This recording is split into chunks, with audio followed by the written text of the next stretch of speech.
সন্ধে হয়েছে অনেকক্ষণ। সারাদিনের ব্যস্ততা শেষে গরুর গাড়িতে করে বাড়ির পথে চলেছেন তারানাথ তান্ত্রিক, গাড়ির গাড়োয়ান হরিপদ। বৃদ্ধ বয়সে এসেও এখনও তিনি তার গরুর গাড়িটি চালানোর কাজ ছাড়তে পারেননি। আজ তিনিও বেশ ক্লান্ত। তারানাথকে তার বাড়ি অবধি নামিয়ে দিলেই আজকের মতো তারও ছুটি। গাড়িতে গম্ভীরভাবে বসে আছেন শক্তিশালী গুণধর তন্ত্রসাধক তারানাথ। চারপাশ নিঝুম। কি গো হরিপদ, আর কতক্ষণ লাগবে তোমার? গরুগুলোকে একটু তাড়া দাও, ওরা একটু জোরে ছুটুক, তা না হলে যে আমার বাড়ি ফিরতে বেশ রাত হবে। ওদিকে কিছু কাজ পড়ে আছে যে। ওদের ওপর সারা দিন অনেক ধকল গেছে ঠাকুর মশাই। ওরা বড্ড ক্লান্ত, তাই গায়ে জোর পাচ্ছে না। তারপর সেই কত বছর ধরে একটানা ওরা এই গরুর গাড়িটি টানার কাজ করছে। আমার বয়স বাড়ার সাথে সাথে ওদেরও যে বয়স একটু একটু করে বেড়ে গেছে, তাই আর কি। তারপর তারানাথ ও গাড়োয়ান হরিপদ নানা বিষয়ে কথাবার্তা বলতে বলতে অবশেষে তারা পৌঁছে গেল তারানাথের বাড়িতে।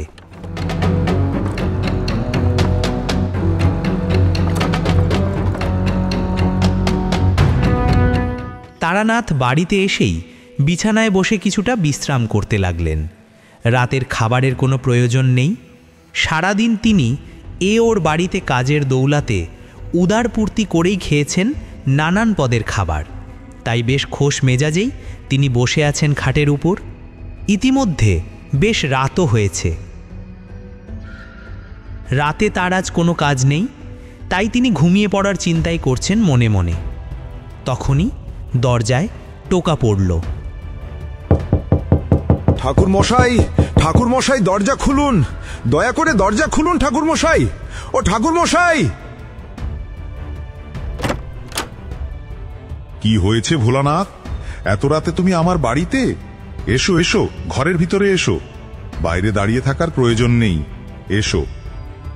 তারপর ভোলানাথ তারানাথের ঘরের ভেতর গিয়ে বসল তার বিছানার পাশে। রাত তখন 10টা পেরিয়ে গেছে। নাও, কিছু জলখাবার গ্রহণ করো, তারপর বলো তুমি এত রাতে কি এমন বিপদে পড়লে যে এত হন্তদন্ত হয়ে ছুটে আসলে আমার গৃহে? সে আর বলবেন না। আমার ছেলেটা বিকেলে গিয়েছিল ভূষণ্ডীপুর শ্মশানের পাশে যে বড় মাঠ রয়েছে সেইখানটায় বড় বট গাছটির ধারে খেলা করতে।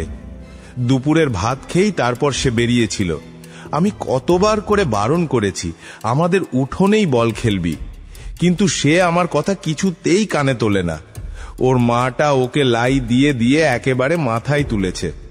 না না, এবার যে কি হবে তা আমার কিছুতেই মাথায় ঠুকছে না ঠাকুর মশাই। সারা দুপুর খালা করে বাড়ি ফিরল সেই সন্ধেবেলায়। তারপর থেকে কি সব আবল তাবল বলছে, আর হঠাৎ হঠাৎ কিছু একটা দেখে বারবার অজ্ঞান হয়ে পড়ছে ছেলেটা। তারপর সেই যে অজ্ঞান হলো, কত রাত হয়ে গেল, তারপর ছেলেটার এখনো জ্ঞান ফেরেনি। রাতে কিছুই খায়নি ছেলেটা। ব্যাপারটা আমার মোটেও সুবিধের ঠেকছে না। ছেলেটাকে মনে হয় ভূতে ধরেছে ঠাকুর মশাই। আমার ছেলেটা। বাচ্চা ছেলে মাঠে গিয়েছে বল খেলতে, তা এমন দোষের কি বা ঘটেছে? তবে সমস্যা হলো ওই ভূষণ্ডীপুর শ্মশানটা, ওটা ভীষণই জাগ্রত শ্মশান। সে বিষয়ে আমার কোনো সন্দেহ নেই। আমি ওখানে মাঝে মধ্যে রাত কাটাই। জায়গাটা মোটেও ভালো নয়। তবে তোমার ছেলের ঠিক যে কি হয়েছে তা তার কাছে না গিয়ে ঠিকঠাক বলবার উপায় নেই। ঠাকুর মশাই, আপনি একবার চলুন আমার বাড়িতে, দয়া করে আমার সঙ্গে চলুন। আচ্ছা আচ্ছা, তুমি শান্ত হও ভোলা, আমি যাব তোমার বাড়িতে। তুমি একটু বসো, আমি আমার পুটলিটা নিয়ে তারপর বের হচ্ছি। তুমি কোনো চিন্তা করো না, আমি আমার সাধ্যের সবটুকু দিয়ে হলেও তোমার ছেলেকে সুস্থ করার চেষ্টা করব।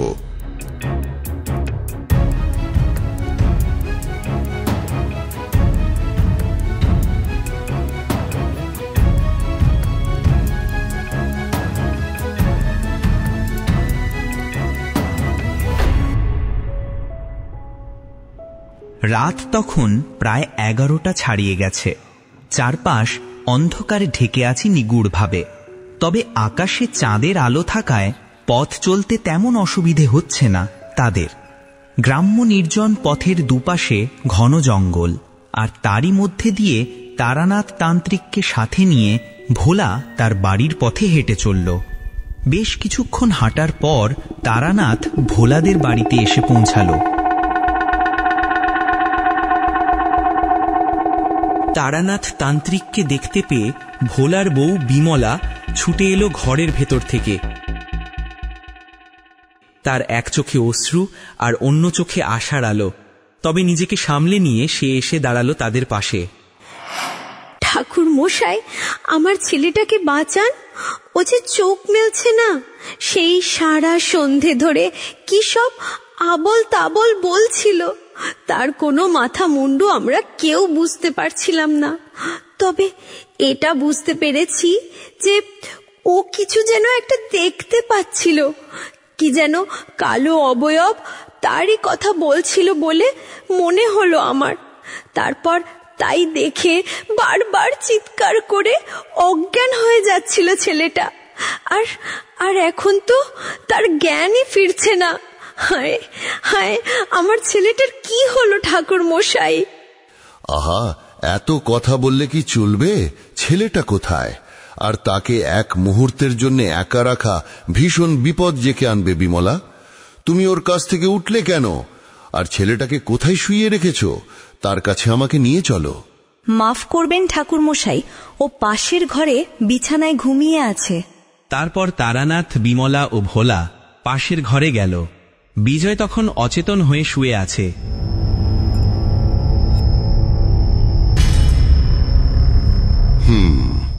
ওর শরীরে সামান্য জ্বর রয়েছে। বিমলা, তুমি আমাকে সামান্য বৃষ্টির জমানো জল দিতে পারো? জি ঠাকুর মশাই, আনছি। আর শোনো, এই জল আমার খাবার জন্য নয়, আমি সামান্য তন্ত্রক্রিয়া করব, এই জল তারই জন্য লাগবে। আর হ্যাঁ, ঘরে যদি কোনো কাঁসা বা পিতলের থালা থাকে তাহলে তাই নিয়ে এসো। জি আছে, বৃষ্টির জমানো জল আর পিতলের থালা দুটোই আছে, আমি এক্ষুনি আনছি ঠাকুর মশাই। তারপর বিমলা পানি ও পিতলের থালা এনে বিছানার উপর রাখল। শোনো বিমলা আর ভোলা, তোমরা পাশের ঘরে গিয়ে অপেক্ষা করো, আমি আমার তন্ত্রক্রিয়া শুরু করব। এই ঘরে যাই হয়ে যাক না কেন, তোমরা দুজন কোনোভাবেই এই ঘরের ভেতরে কিন্তু আসবে না। শুধু তাই নয়, এমনকি দরজার ফাঁক দিয়ে ঘরের ভেতর কিছু দেখার চেষ্টাও করবে না। তা না হলে কিন্তু তোমার ছেলেকে তো বাঁচাতে পারবোই না, তার সাথে তোমরাও বিপদে পড়বে। কথাটা কিন্তু অক্ষরে অক্ষরে পালন করবে। জি ঠাকুর মশাই, আমরা বুঝতে পেরেছি। আপনি আপনার কাজ শুরু করুন, আমরা পাশের ঘরে যাচ্ছি। চলো বিমলা।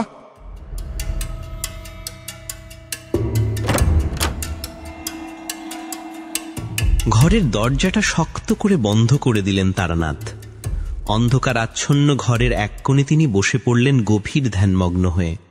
চারপাশে শুধু নিস্তব্ধতা আর মোমবাতির লঘু শিখাটি দুলছে অদ্ভুতভাবে।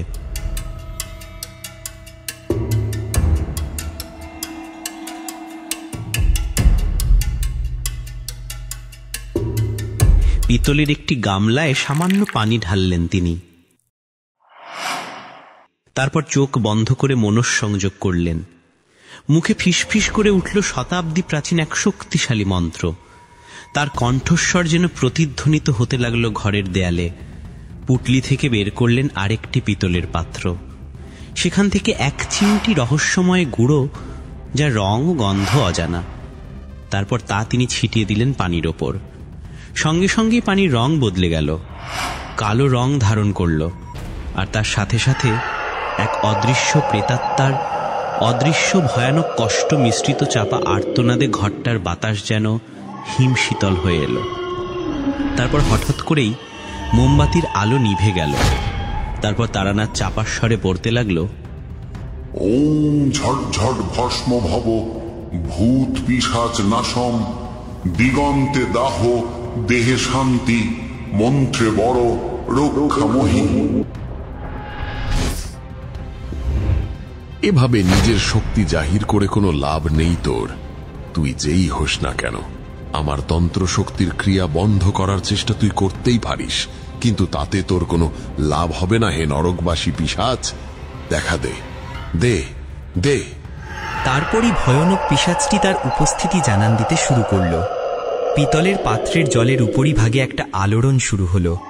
জল বরফের মতো শীতল হয়ে উঠল, আর সেই ঘন কালো জলের ভেতর থেকে ধীরে ধীরে বেরিয়ে আসতে লাগলো এক কালো বিকৃত অবয়ব। কালো অবয়বটি ধীরে ধীরে বড় আকৃতি ধারণ করতে লাগলো। তারপর তার শরীর বড় হতে হতে বিশাল আকৃতির ভয়ানক নরকবাসী পিশাচের মূর্তি ধারণ করল। তারানাথ তখনও মনে মনে শক্তিশালী মন্ত্র জপ করতে লাগলো। কিরে তারানাথ, কি নিজেকে কি মনে করিস তুই? গম্ভীর কর্কশ হাসি যেন কাঁপিয়ে দিল পুরো ঘর।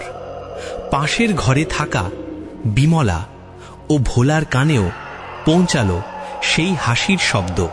ওই দেখো মা গো, এ আমি কিসের হাসি শুনতে পাচ্ছি গো? হ্যাঁ, তুমি শুনতে পাচ্ছ? আরে তুমি চুপ করবে? মন শক্ত করে শান্ত হয়ে বসে থাকো তো, দেখা যাক কি হয়। কে তারানাথ? আমাকে তুই চিনতে পেরেছিস? আমি কঙ্কালেশ্বর, মহাপ্রেত, নরকবাসী, ভয়ঙ্কর পিশাচ আমি। হ্যাঁ, আমি তোকে চিনতে পেরেছি, আর তোর ক্ষমতা কতটুকু তাও আমার বেশ ভালোভাবেই জানা আছে। আমি কিছুতেই এই ছেলেটিকে ছাড়ব না। আমি ওর প্রাণ চাই, প্রাণ। ও ভর দুপুর বেলায় ওই অভিশপ্ত শ্মশানের দিকে গিয়ে বড্ড ভুল করেছে। আমরা ওই শ্মশানেই থাকি, ও জায়গা আমাদের আবাস, ওটা শুধু আমাদের। হে নির্বোধ, একটা বাচ্চা ছেলের ঘাড়ে চাপতেও তোর এতটুকু লজ্জা করল না? ও তো শ্মশানে যায়নি, ও তো মাঠে গিয়েছিল বল খেলতে। ও তো বাচ্চা ছেলে, ওকে তুই মারবি কেন? না না, ও আমাদের শ্মশানেই গিয়েছিল, তুই তা জানিস না। ওকে আমি শ্মশানের মধ্যে একা পেয়েছিলাম, তারপর আমি ওর ঘাড়ে চাপি। ও বল খেলার সময় বলটা শ্মশানে গিয়ে পড়েছিল, তারপর ও সেখানে গিয়েছিল সেই বল আনতে। তারপর ছেলেটা আমাদের জমানো খাদ্য ছাই ভস্যগুলো সে পদদলিত করেছে, আর তারই জন্য আমি ওর ঘাড়ে চেপে বসেছি। বেশ, তাই যদি হয় তবে আমি ওর পক্ষ থেকে তোর নিকট ক্ষমা চাইছি। তুই বাচ্চাটাকে ক্ষমা করে দে, আর ওকে ভয় দেখাস না। ওর ওপর থেকে তোর শয়তানি শক্তি তুলে নে, তাহলে আমি তোকে কিছু বলবো না। ওর ঘাট থেকে নেমে যা, তুই যা। ক্ষমা? বোকা কোথাকার, আমি অভিশপ্ত পিশাচ। আমি কাউকে ক্ষমা করতে জানি না, শুধু মানুষের ক্ষতি করতে জানি। আমি তোর কোনো কথাই মানব না, আমি কিছুতেই ওর ঘাট থেকে নামবো না। শুধু তাই নয়, আমি তোকেও মারব। তারানাথ তখন অনেক বুঝালেন প্রেতটাকে, কিন্তু কঙ্কালেশ্বর যেমনই ভয়ঙ্কর তেমনই অবাধ্য প্রেত। সে তার যুক্তি ও সিদ্ধান্তে অনড় রইল, কোনো কথাতেই সে রাজি নয়। তখন তারানাথ আর দ্বিতীয়বার চিন্তা না করে গভীরভাবে জপ করতে লাগলেন এক শক্তিশালী মন্ত্র।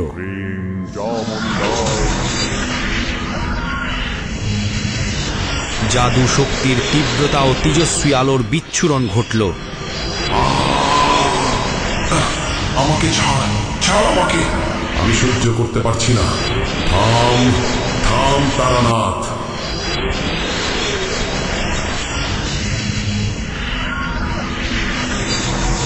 যা, আমি ওকে ছেড়ে দিলাম। তবে শোন তারানাথ, আমি আজ ওর ঘর থেকে চলে যাচ্ছি ঠিকই, কিন্তু যাওয়ার আগে একটা কথা বলে যাই তোকে, কান খুলে শুনে রাখ। তুই ভুলেও কোনোদিন আমার সামনে পড়িস না, আর ওই ভূষণ্ডীপুর শ্মশানে আর কখনো কোনোদিনই তুই আসবি না। ওই শ্মশানের ভেতর আমি যদি তোকে কখনো পাই, তবে কোনো মন্ত্রশক্তি সেদিন তোকে বাঁচাতে পারবে না। আমি তোর উপর ভয়ানক প্রতিশোধ নেব। প্রতিশোধ। আমাকে ভয় দেখিয়ে কোনো লাভ নেই। তোদের মতো ভূত পিশাচ নিয়েই আমি খেলা করি। আমার ওপর মধুসুন্দরী দেবীর কৃপা রয়েছে। তুই আমার কোনো ক্ষতি করতে পারবি না। যা, বাঁচতে চাইলে এক্ষুনি পালা, যা।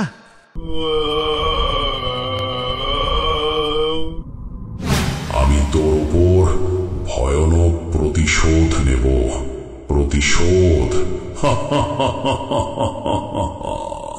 তারপর ভূতটি বাতাসে ভাসতে লাগল। তারপর দ্রুত গতিতে নরকের রক্তবর্ণ পরিবেশের মধ্যে অদৃশ্য হয়ে গেল। অন্যদিকে আদিনাথ তখন চোখ মেলে তাকালো। তারপর তারানাথ দরজার কপাট খুলে দিল। বিমলা আর ভোলা ছুটে গেলেন ছেলের দিকে, চোখে আনন্দের অশ্রু। আপনি আমাদের অনেক বড় উপকার করলেন ঠাকুর মশাই। আপনার মতো এমন সাধু পুরুষ আজকাল দেখাই যায় না। আমরা আপনার কাছে চিরকৃতজ্ঞ। দয়া করে আমাদের বাড়ি আজ অন্ন গ্রহণ করুন ঠাকুর মশাই। আপনার কল্যাণে আমার ছেলেটা সুন্দর স্বাভাবিক জীবন ফিরে পেল। ভীষণ বিপদ থেকে রেহাই পেলাম। আপনার এ ঋণ আমরা কোনো দিনই শোধ দিতে পারবো না ঠাকুর মশাই। দয়া করে এই গরিবের বাড়িতে আজকের রাতটা থেকে যান ঠাকুর। এ আমার কর্তব্য ভোলা। মধুসুন্দরীর কৃপায় আমি যথেষ্ট পেয়েছি। সমাজের বিপদগ্রস্ত মানুষের পাশে দাঁড়ানোই তো আমার কাজ। আর আমি নিজ গৃহ আর শ্মশান ব্যতীত কোথাও একান্ত প্রয়োজন না হলে রাত কাটাই না।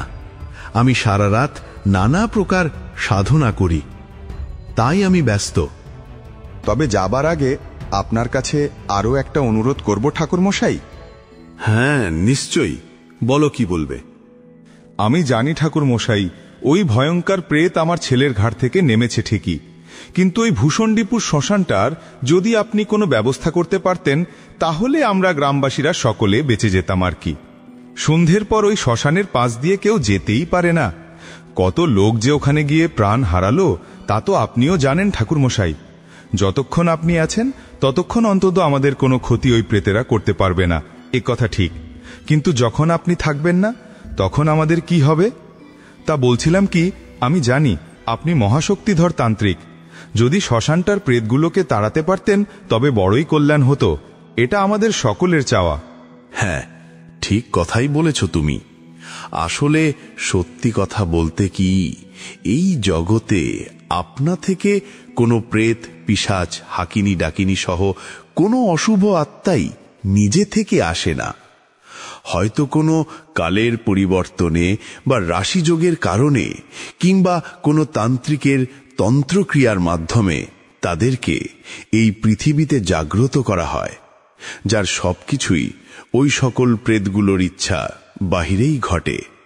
তবে কিছু অসাধু তান্ত্রিকদের মন্দ ইচ্ছা চরিতার্থ করার জন্য তারা ইচ্ছা করেই ওই প্রেতগুলোকে ভূষণ্ডীপুর শ্মশানে বন্দি করে রেখেছিল বহু যুগ আগে।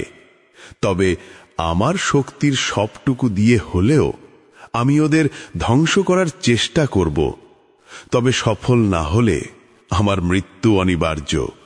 তাই হুটহাট করে কিছু করতে পারবো না, তারই জন্য তোমাকে আমি কোনো কথা দিতে পারছি না। তবে যদি সুযোগ হয় তবে আমি চেষ্টা করব। তাহলে আজ আমি আসি। তো রাত অনেক হলো, চলি তাহলে। তিনি তার সরঞ্জাম গুছিয়ে নিলেন, দরজা খুলে বেরিয়ে গেলেন। পেছনে ফেলে রেখে গেলেন এক কৃতজ্ঞ পরিবার আর এক গভীর রহস্যময় অভিশাপের ইঙ্গিত, যা এখনো ঘুরে বেড়াচ্ছে গ্রামের চারপাশে রাতের আধারে, নীরবে অপেক্ষমান অদৃশ্য শক্তিরূপে।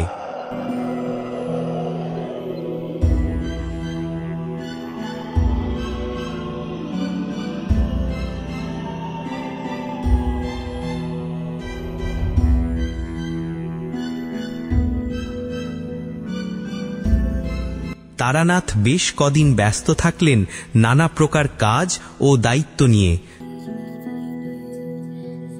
তারপর একদিন তারানাথের ডাক পড়ল পাশের গ্রাম বিজয়পুরের জমিদার অমলকান্তি দাসের বাড়িতে।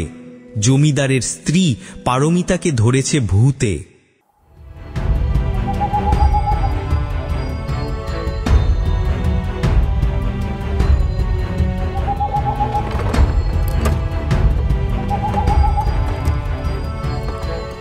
তারপর তারানাথ গেলেন সেখানে।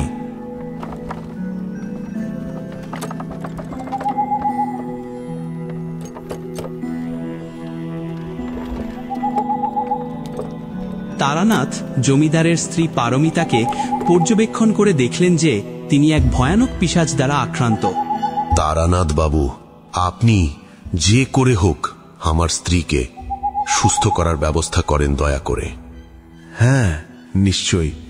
মানুষের বিপদের দিনে তাদের পাশে দাঁড়ানোই তো আমার দায়িত্ব। এর জন্য যা যা করণীয় আমি সবই করতে প্রস্তুত ঠাকুর। থাক থাক, আমার জন্য কিছু করতে হবে না। অমলবাবু, আপনার সাথে আমার জরুরি কিছু কথা আছে। শুনুন, আপনার স্ত্রী পারমিতা দেবীকে ওই ভূষণ্ডীপুর শ্মশানের ভয়ঙ্কর পিশাচ শক্তি ভর করেছে। আর তার সাথে এটাও বলছি, আমি পারবো আপনার স্ত্রীকে সম্পূর্ণ সুস্থ করে তুলতে। তবে তার জন্য আমার একটা গুরুত্বপূর্ণ জিনিস প্রয়োজন, আর তা হল ওই ভূষণ্ডীপুর শ্মশানের সামান্য ছাই ভস্য। কিন্তু আমি সেখানে যাব কি করে, তাই নিয়েই ভাবছি। অবাক হলাম আপনার কথা শুনে তারানাথ বাবু। আপনি মহাতান্ত্রিক। আপনি যদি শ্মশানকে ভয় পান তাহলে আমাদের কি হবে ঠাকুর মশাই? আর আমিও আমার সঙ্গে সাহসী কয়েকজন লোকও আপনার সাথে ওই ভূষণ্ডীপুর শ্মশানে যেতে প্রস্তুত আছি, এবং আমরা জীবন বাজি রাখতেও প্রস্তুত থাকব। তাহলে সমস্যা কোথায়?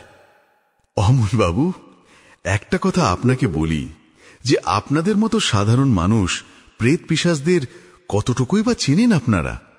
তারপর আপনি জানেন না যে ওই ভূষণ্ডীপুর শ্মশানে কত অগণিত মহাশক্তিধর প্রেতের আবাসস্থল। তারপর ওখানকার প্রেতগুলো আমাকে রীতিমতো হুমকি দিয়ে রেখেছে যে তারা বারণ করেছে আমি যাতে ওখানে না যাই।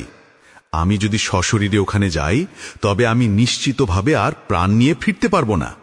শুধু আমি কেন, কোনো তান্ত্রিকের পক্ষেই ওদের মায়া কাটানোর শক্তি হয়নি। আর আপনি লোকবলা লাঠির জোর দিয়ে প্রেতের মোকাবিলা করার কথা ভাবছেন? জমিদার বাবু, তাহলে আপনার স্ত্রীর ঘাড়ের ভূতটিকে এত লোকবলা লাঠিয়াল থাকার পরও কেন তাড়াতে পারলেন না? আমায় ক্ষমা করবেন ঠাকুর। তা আমি আপনাকে কিভাবে সাহায্য করতে পারি বলুন? আমি অবশ্যই যাব ওই ভূষণ্ডীপুর শ্মশানে, তবে সশরীরে নয়, সূক্ষ্ম শরীর ধারণ করে, অর্থাৎ অদৃশ্য শরীরে বাতাসের সঙ্গে মিশে। আর ওই শ্মশানের সামান্য ছাই নিয়ে আবার অদৃশ্য শরীরে ফিরে আসতে হবে। তবে ওখানকার প্রেত শক্তিগুলো এতটাই শক্তিধর যে তারা আমার অদৃশ্য বন্ধন ভেদ করতে কতটুকু সক্ষম বা আমি নিজেই বা কতটুকু শক্তি প্রয়োগ করতে পারবো তা আমার অজানা। তবে আজ সময় এসেছে তার পরীক্ষা নেওয়ার। আমি নিজের জীবন বাজি রেখে হলেও ওখানকার প্রেতগুলোকে বিনাশ করার চেষ্টা করব। এভাবে আর চলতে দেয়া যায় না। এর একটা বিহিত আমাকে করতেই হবে। তবে আমার প্রাণ সংশয় হবার সমূহ সম্ভাবনা আছে। তবে আমি শেষ চেষ্টা করব। তার আগে আমাকে কিছুটা সময় ধ্যান করতে হবে। ঠিক কি বিপদ ঠাকুর মশাই? আচ্ছা অমলবাবু, আপনার জমিদার বাড়িতে এমন কোনো ঘর হবে যেখানে পূর্বে কেউ কখনো রাতে থাকেনি বা ভবিষ্যতেও থাকবে না? এমন একটা ঘর চাই আমার। এই ক্রিয়া ভয়ানক শক্তিশালী ক্রিয়া, বুঝলেন? এই ক্রিয়া যদি সফল না হয়, অর্থাৎ আমার যদি মৃত্যু হয়, তবে আপনি চিরদিনের জন্য ওই ঘরটিকে বাইরে থেকে তালাবদ্ধ করে রাখবেন, এবং এটা আপনি করবেন আমি ঘরে প্রবেশের পরই। যদি আমি ফিরে আসতে না পারি তবে কোনোদিনও ওই দরজা কেউ কখনো খুলতে পারবেন না, কারণ তখন ও ঘর আর শ্মশানের মধ্যে এক অদৃশ্য রাস্তা তৈরি হবে, যে পথে কোনো অশুভ শক্তি আপনার ওই ঘরটিতে প্রবেশ করতে পারবে। বুঝতেই পারছেন কাজটা কতটা কঠিন।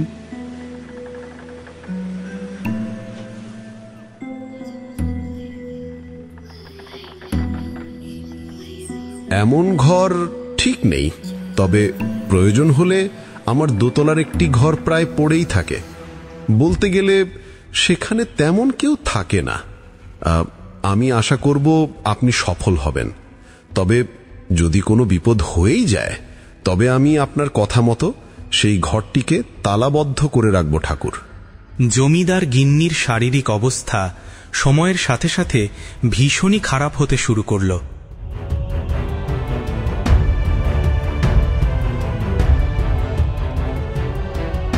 তারানাথ আর অপেক্ষা করতে চাইলেন না। আজ রাতেই তিনি শ্মশানে যাবেন বলে ঠিক করলেন।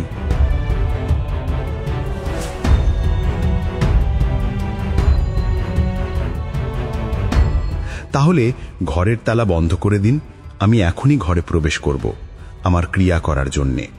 আপনি আমার জন্য এত বড় ঝুঁকি নিচ্ছেন, আমি এটা কিছুতেই মানতে পারছি না ঠাকুর। আবার স্ত্রীর জীবনও আপনার ক্রিয়ার উপরই দাঁড়িয়ে আছে। আমি আপনাকে বারণও করতে পারছি না, আবার নিজেকেও বোঝাতে পারছি না। শুনুন, আমি এই ক্রিয়াটি শুধু আপনার স্ত্রীর জন্যই করছি তা নয়, আমি এটা সমগ্র গ্রামবাসীর জন্যই করছি। কারণ ভূষণ্ডীপুর শ্মশানের ওপরে আমার শক্তি প্রতিষ্ঠা করা আমার বহুদিনের আকাঙ্ক্ষা। আমি তাহলে চলি।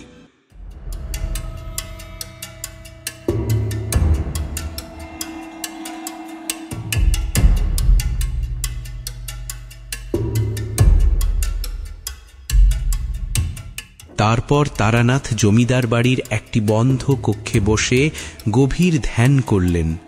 তারপর তিনি অদৃশ্য হয়ে রওনা করলেন ভূষণ্ডীপুর শ্মশানের উদ্দেশ্যে।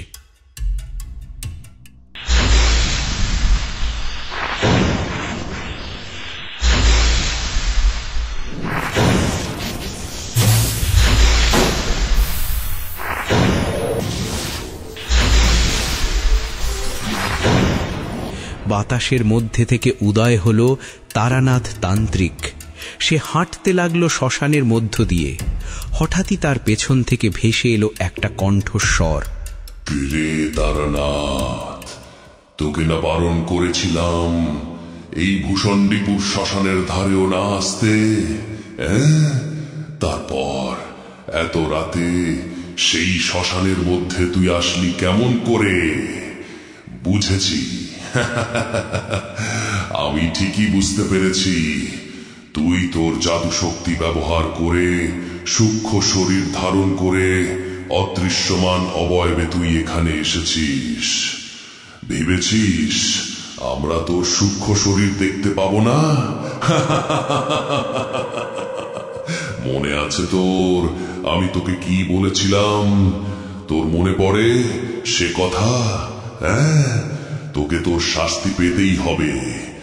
আমি আমার সমগ্র ভূত বাহিনী নিয়ে তোর ওপর ঝাঁপিয়ে পড়ব, তোকে আর ছিন্ন ভিন্ন করে দেব। এই তোরা কি কোথায় আছিস? সকলে সমগ্র শ্মশান জুড়ে সবাই ছড়িয়ে পড়। শ্মশানের এক বিন্দু মাটিও যেন তারানাথ স্পর্শ করতে না পারে। ওকে সফল হতে দিবি না। এমন ভুল করিস না তোরা। আমি ভীষণই তেজস্বী মন্ত্র শক্তির আধার নিয়ে এখানে এসেছি। আমাকে তোরা কেউ স্পর্শ করার চেষ্টা করিস না।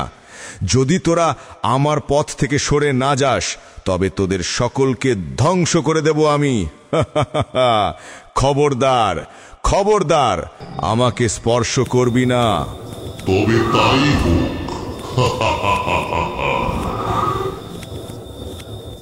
আমাকে স্পর্শ করবি না।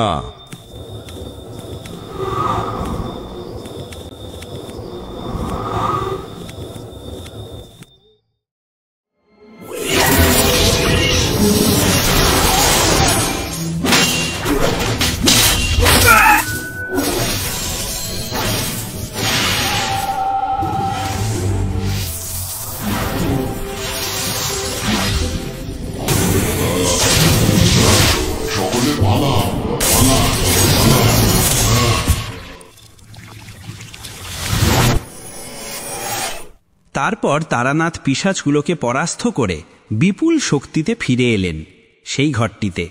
তারপর তিনি জমিদারের স্ত্রী পারমিতাকে প্রেতের কবল থেকে উদ্ধার করলেন।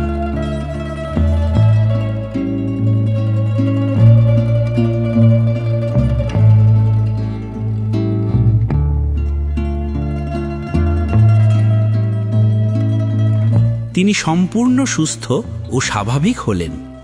আপনার কাছে আমি চিরকৃতজ্ঞ তারানাথ বাবু।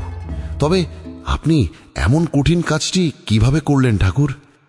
সবই জাদু ও তন্ত্রক্রিয়ার দ্বারাই সম্ভব হয়েছে।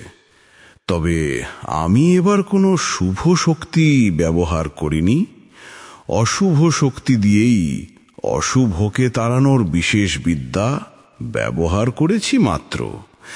তা আপনি বুঝবেন না। তাহলে আমি আসি। এই নিন ঠাকুর মশাই, আপনি খুশি মনে সব গ্রহণ করবেন তো? এটি আমি আপনাকে খুশি মনে দিলাম।